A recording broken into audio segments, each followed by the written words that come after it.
Welcome to Conspiracist. Great to be here. Today we're undertaking quite a deep dive. We're looking into a really compelling hypothesis. Which one is that? The idea that governments, maybe worldwide, have been intentionally, hiding evidence that actually supports the subterranean world theory. The hollow earth idea, or variations on it. Right. That our planet might not be solid all the way through. Exactly. That maybe it's hollow, maybe there are unknown environments, maybe even, civilizations down there. It's definitely a concept that sparks a lot of reaction, often seen as pretty improbable by mainstream science, wouldn't you say? Oh, absolutely. Highly improbable is probably putting it mildly for many. But our goal today, it's pretty straightforward. Right. We want to examine the claims, look at the reasoning behind this whole hypothesis, but do it professionally, objectively. And stick just to the information we have in our sources. Precisely. No adding things, just analyzing what's presented in the material we've gathered for this deep dive. Sounds like a plan. Where do we start? It's a big topic. Well, maybe the best place is to look back. The sources point to some really old roots, historically, mythologically. Right. It's not a new idea at all, is it? You look at the ancient Greeks, for instance. They didn't just vaguely believe in an underworld. They had specific spots, like actual caverns, Tanaron, Truzen, others, that they thought were literal gateways. Gateways to Hades or the underworld? Yeah. So this idea of something under us, some hidden space, it's ancient. And widespread. It wasn't just Greece. No, the sources mention Thracian and Dacian legends, too. Stories about a god Zalmoxis living in caverns. Exactly. And Mesopotamia, a story about reaching a subterranean garden, but you had to go through this dark mountain tunnel first. Interesting. So tunnels, caves, always pathways downward. It seems to be a recurring motif. Think about the Trobriand Islanders in the Pacific. Their ancestors came from underground, didn't they? From a place called Obucula. That's the belief mentioned, yeah. They emerged via a specific cavern. Okay. And then you've got Mexican folklore. Devilish creatures originating from inside the earth. Right. And jumping forward a bit, medieval Europe wasn't immune either. German myths about mountains holding portals. Portals to the inner earth. And Russian legends, Samoyeds living in an underground city. A whole cavern city, yeah, that pops up everywhere. And then, of course, there's the literary side. Dante Alighieri, yeah. His Inferno paints this incredibly detailed picture of essentially a hollow earth structure to contain hell. So it's clear the idea inner worlds, hidden realms beneath us has been part of human thought for, millennia, across cultures. Absolutely. It taps into that fascination with the unknown, what might lie just beyond our sight or beneath our feet. But how did we get from these, let's say, myths and legends to something more like a theory, even a fringe theory? Well, the 19th century seems to be a key transition point. We start seeing more formalized ideas emerge. Like who? Our sources point to Alexandre Sanis d'Alvedre, a French occultist. He wrote about Agartha. Agartha. That name comes up a lot. It does. He described it as a hidden world, deep within the Himalayas. But crucially, he claimed his knowledge wasn't from exploration, but was revealed to him. Revealed, okay. Divine inspiration or something similar. Something like that. And he tied Agartha to this future political or social structure called synarchy. Synarchy, to a place anarchy. Well, that is concept, yeah. Agartha was somehow central to this future perfect state. So it became this more concrete, though still very esoteric vision. And Agartha then took on a life of its own, didn't it? Became this legendary kingdom, maybe at the Earth's core. Exactly. It got woven into what people started calling the hollow earth theory. And the inhabitants of Agartha were often imagined as, super advanced, possessing lost knowledge or high technology. Right. So St. Ives gave it a name and a sort of mystical framework. Were there others pushing similar ideas around that time? Oh, yes. Also in the 19th century, 1869 to be precise, you had Cyrus Teed. Teed. His idea was different, though, wasn't it? Kind of the opposite. It was. His was a concave hollow earth. He called it cellular cosmogony, the idea that we live on the inside surface of a hollow sphere. Right. I remember reading about that, the Koreshan unity. Didn't they try to prove it? They did. His followers claimed they conducted experiments down in Florida using survey equipment over long distances that supposedly proved the Earth curved upwards, confirming concavity. Experimental verification, or alleged verification anyway. So people were trying to find evidence even back then. Definitely. They were moving beyond just myth and trying to frame it, sometimes, in quasi-scientific or observational terms, even if the methods and conclusions were, unconventional. And before Teed, there was another key figure, Symes. John Cleese Symes. Ah, yes. Early 19th century. He's probably one of the most famous early proponents of a more standard hollow Earth. Standard meaning hollow inside, not concave. Right. And he had a specific idea about how to get in. Openings. At the poles, Symes Hull. That's the one. He theorized these huge openings at the North and South poles, leading into the hollow interior. And he wasn't just theorizing. He actively tried to get funding for expeditions. He wanted to sail into the Earth. He did. He petitioned the U.S. Congress and various scientific bodies, trying to get support to go find these holes and explore the interior. Did he get anywhere with that? Not officially, no. His ideas didn't gain traction with governments or mainstream science, but they certainly captured the public imagination. The idea of polar openings became a recurring theme. It's interesting, too, how earlier scientific inquiries sometimes get pulled into this later, like Edmund Halley. Right, the astronomer, famous for the comet. In the 17th century, he was doing serious work on Earth's magnetic field, trying to explain compass variations and the aurora borealis. Did he actually propose a hollow Earth? Not quite in the Symes sense. His theories involved concentric spheres within the Earth to explain the magnetic phenomena, maybe with atmospheres between them, possibly inhabited. It was early scientific thinking about the interior, but quite different from later, more literal hollow Earth ideas. But the sources mention that later, people sometimes mistakenly said scientists like Euler or Leslie believed in a hollow Earth. Yeah, that seems to be a case of later fiction or speculation misattributing beliefs. Halley's work was actual scientific inquiry for its time, but these later claims about Euler and Leslie seem to be unfounded, likely arising from the blending of science and fiction around the topic. Which leads us nicely into the 20th century, and probably the most famous name linked to these ideas in modern times, Admiral Byrd. Admiral Richard E. Byrd. Yes, his polar explorations are absolutely central to many modern subterranean world narratives. He flew over both poles, conducted massive Antarctic operations. He did. Operation High Jump after World War II, for example. Huge expeditions. And because of his prominence and his focus on the poles, narratives grew around him. The main one being the secret diary, right? That's the core of it for many proponents. The alleged diary of Admiral Byrd's journey to the inner Earth. It supposedly details a flight into an opening near the North Pole. And what does it claim he found? It describes encountering, well, advanced flying machines, saucers basically, and being escorted to a meeting with the leaders of a civilization living inside the Earth in a temperate climate, a place called Agartha again. Agartha keeps reappearing, but this diary, it's unverified. Completely unverified. Our sources are clear on that. It surfaced years after his flights.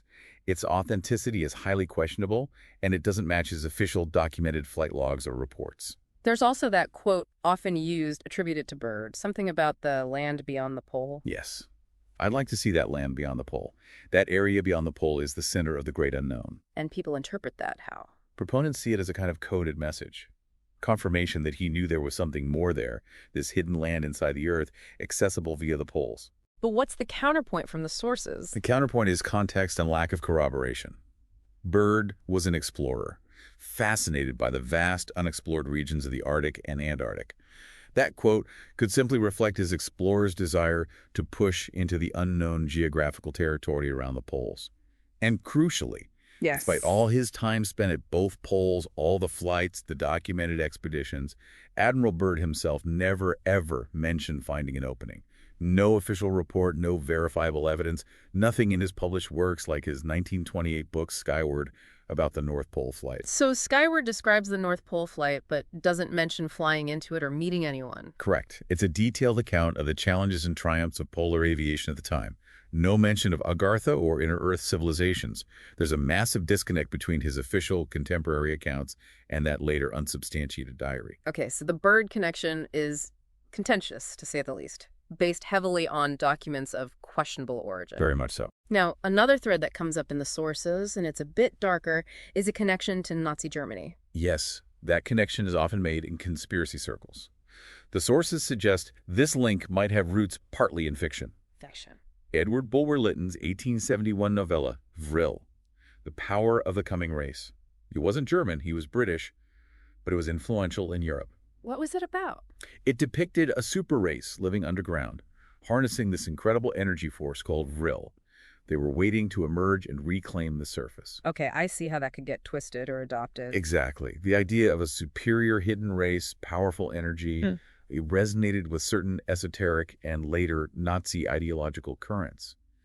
There are claims, mentioned in our sources, that a man named Peter Bender introduced the whole world theory, the hollow earth theory, to high-ranking Nazis like Hermann Goering. Is there proof of that? Did the Nazis officially adopt this theory?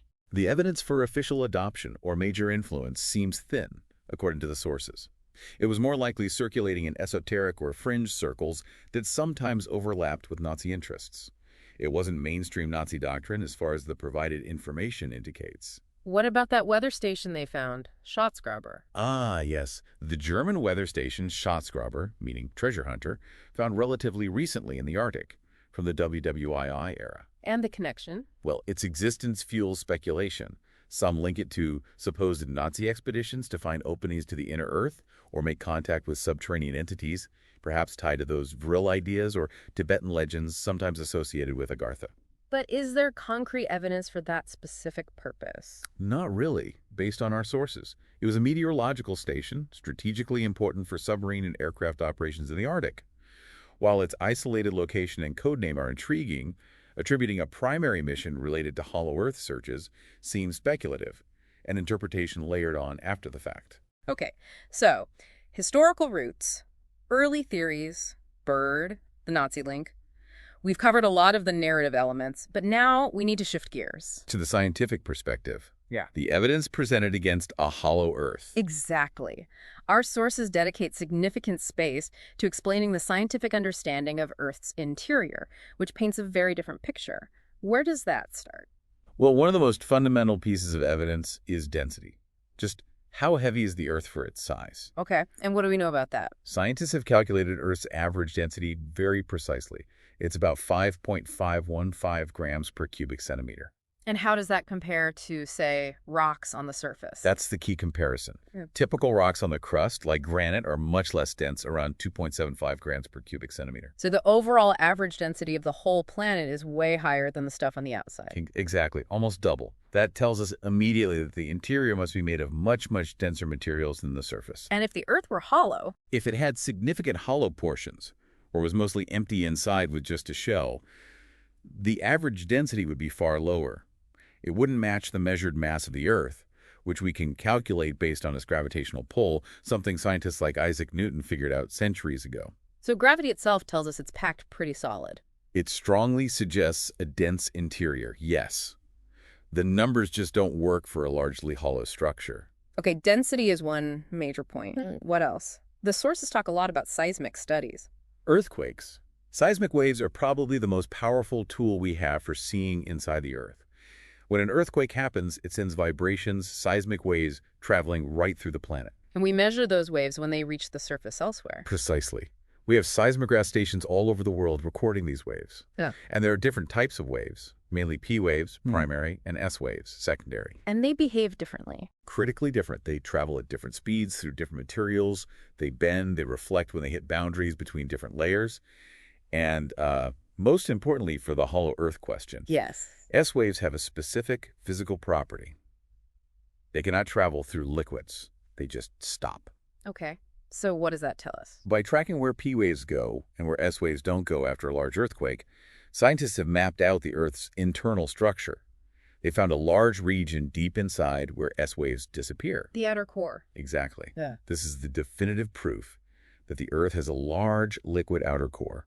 S waves can travel through the solid mantle above it and through the solid inner core below it, but not through the liquid outer core itself. So seismic data doesn't just suggest it's solid, it actually maps out distinct layers, including a liquid one. Absolutely. Gives us a detailed picture. Yeah. A solid crust, part of the lithosphere, then the vast, mostly solid but slowly flowing mantle, itself having layers like the asthenosphere and the mesosphere, then the liquid outer core, and finally, right at the center, a solid inner core. And our sources give thicknesses for these layers. They do. Approximate thicknesses derived from all this seismic data. The lithosphere, the rigid outer part including the crust, is maybe 6 to 35 kilometers thick, depending on whether it's ocean or continent. Okay, relatively thin. Compared to the mantle, yes. The mantle goes down about 2,900 kilometers. It's the biggest layer by volume. Wow. And then the core. The liquid outer core is estimated to be about 2,000 kilometers thick and the solid inner core has a radius of around 1,370 kilometers. So adding all that up, it fills the space, doesn't it? There's no room left for a vast hollow interior in that model. Not according to the seismic evidence, no. The data consistently points to this layered, filled structure. What about temperature and pressure down there? The sources mention that too. Right. It gets incredibly hot as you go deeper. The outer and inner core are estimated to be around 5,000 degrees Celsius, maybe even hotter. As hot as the surface of the sun, nearly. In that ballpark, yes. And the pressure is immense, millions of times the atmospheric pressure at the surface. And that pressure is why the inner core is solid, even though it's so hot. Exactly. The pressure is so extreme, it forces the iron and nickel atoms into a solid state, despite the incredible temperature which would normally melt them. These conditions are consistent with physics and material science. Speaking of iron and nickel, the sources also mention Earth's composition. How does that fit in? Well, the overall composition derived from seismic data and other evidence, a rocky silicate mantle, ultramafic, meaning rich in magnesium and iron. Surrounding a core made mostly of iron and nickel fits with what we know about planet formation. How so?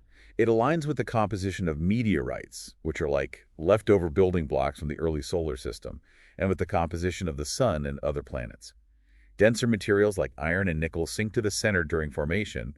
Lighter silicates form the mantle and crust. That ascends gravitationally. Yes, and this specific structure, a dense metallic core surrounded by a less dense rocky mantle, also perfectly explains Earth's moment of inertia. Moment of inertia, like how it spins. Basically, yeah. It's a measure of how resistant an object is to changes in its rotation. Earth's measured moment of inertia matches what you'd expect for a differentiated planet with a dense core, not a hollow shell. A hollow Earth would spin differently. Okay, so density, seismic waves, composition, moment of inertia. The scientific evidence seems pretty comprehensive according to these sources. It forms a very consistent picture based on multiple lines of physical evidence and mathematical modeling. Now, the sources brought up that survey, the 2021 poll. It wasn't about Hollow Earth, but about other conspiracy theories. Right, like flat Earth, faked moon landings, COVID microchips. And it found belief in those was around 10%. What's the relevance here? It just provides a bit of context, perhaps, for the general public acceptance level of theories that run counter to mainstream scientific consensus. While we don't have a specific number for Hollow Earth from that survey, it suggests that these kinds of alternative ideas, while persistent, are generally held by a minority. Though the survey did note differences, like higher agreement among millennials and Trump supporters for those other theories. It did, which is more of a sociological point about how beliefs can correlate with demographics or political identity, but it doesn't change the physical evidence regarding Earth's structure. Okay. But what about the argument that, we haven't actually been there, we haven't drilled to the center? How can science be so sure there aren't massive hollows? That's a common point raised. And it's true. Our deepest drill holes only scratch the surface, relatively speaking. But the argument relies on misunderstanding how the scientific evidence works. How so? We don't need to physically go there to understand the deep interior, because physics tells us how matter behaves under those conditions and how waves travel through it. The seismic waves are our probes. They travel through the entire planet. So the waves passing through are the direct evidence. Yes. Their behavior, speeds, paths, reflections, and the S-wave shadow zone is direct observational evidence that consistently fits the layered, solid liquid model and contradicts a hollow model. Even huge caverns, say 1,000 kilometers deep, would drastically alter gravity measurements and seismic wave patterns in ways we simply don't observe. The sources mention the Schiehallion experiment. Was that related? That was an 18th century experiment in Scotland. They measured the slight gravitational deflection of Plumb Line near a large mountain, Schiehallion, to try and weigh the Earth, basically, to estimate Earth's average density. It was an early, clever attempt to use gravity to understand mass distribution. It helped lay the groundwork for understanding how gravity depends on mass and density, which underpins the density arguments against a hollow Earth. Okay. Now, the sources also contrast the hollow Earth theory with real-world underground places, like Coober Pedy. Right. Coober Pedy in Australia, the opal mining town where many people live underground to escape the heat. Yeah. Or the Wilicka salt mine in Poland, which is vast and has chapels carved out. And even modern things like geothermal systems under airports. Oslo was mentioned. Exactly. These show humans do utilize subterranean spaces, but they are practical adaptations to local geology or climate or resource extraction. They are fundamentally different from the idea of a naturally hollow planet with its own internal ecosystem or civilization. They don't support the hollow Earth theory itself. They're just underground structures, not evidence of planetary hollowness. Precisely. They exist for specific, understandable reasons within the solid crust. And finally, the sources briefly touched on subterranean fiction. Yeah, as a genre. Jules Verne's Journey to the Center of the Earth is the classic example, but there are countless others in books, movies, games. It's clearly a popular idea, imaginatively. Hugely popular. It speaks to that sense of mystery and the unknown. But, as the sources imply, it's important to distinguish this enduring fictional appeal from scientific claims about reality. Okay, so let's try and wrap this up.